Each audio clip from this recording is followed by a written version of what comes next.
এত সহজে কি সব ভোলা যায়? ভোলা যায় না। সেই যে 1 জুলাই কোটা আন্দোলন শুরু হয়েছিল শাহবাগে, সেই কোটা আন্দোলন যে শেষ পর্যন্ত সরকার পতনে রূপ নিবে দেশের কেউই কল্পনা করেনি, আমরা কেউ ভাবতেই পারিনি।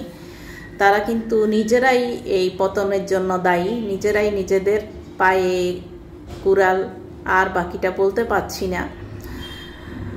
আজকে 16 আগস্ট, গত মাসে 16 আগস্ট পর্যন্ত অনেকটা বলা যায় সরকারের জন্য অনেক আশীর্বাদ ছিল।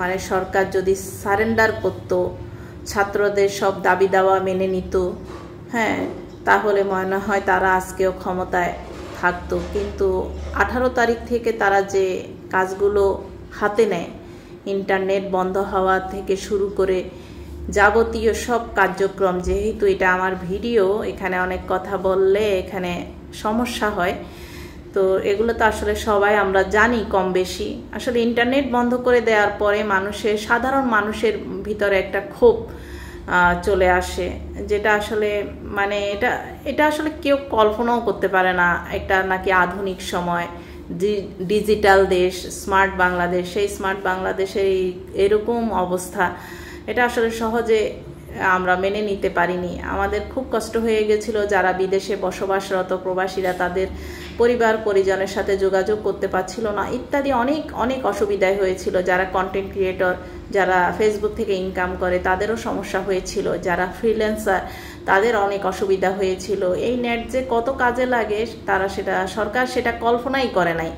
তো সবার কথা ভাবে না, শুধুমাত্র নিজেদের স্বার্থের কথাই ওরা সারা জীবন, মানে 15টা বছর ওদের নিজের স্বার্থের কথাই কেবল চিন্তা করে গিয়েছে। দেশের মানুষের কল্যাণের কথা আসলে ওরা ভাবেনি।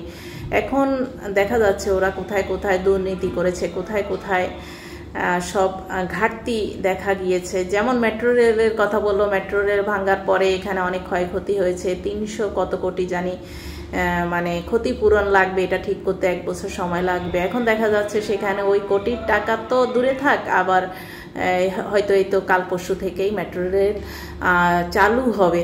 তো এই যে কথাগুলো আসলে থেকে যায় মানুষের, এগুলো কখনো মানুষ আসলে ভুলবে না। 2024 সাল ভোলার কথা নয়, 1971 সাল আমাদের কাছে ঝাপসা।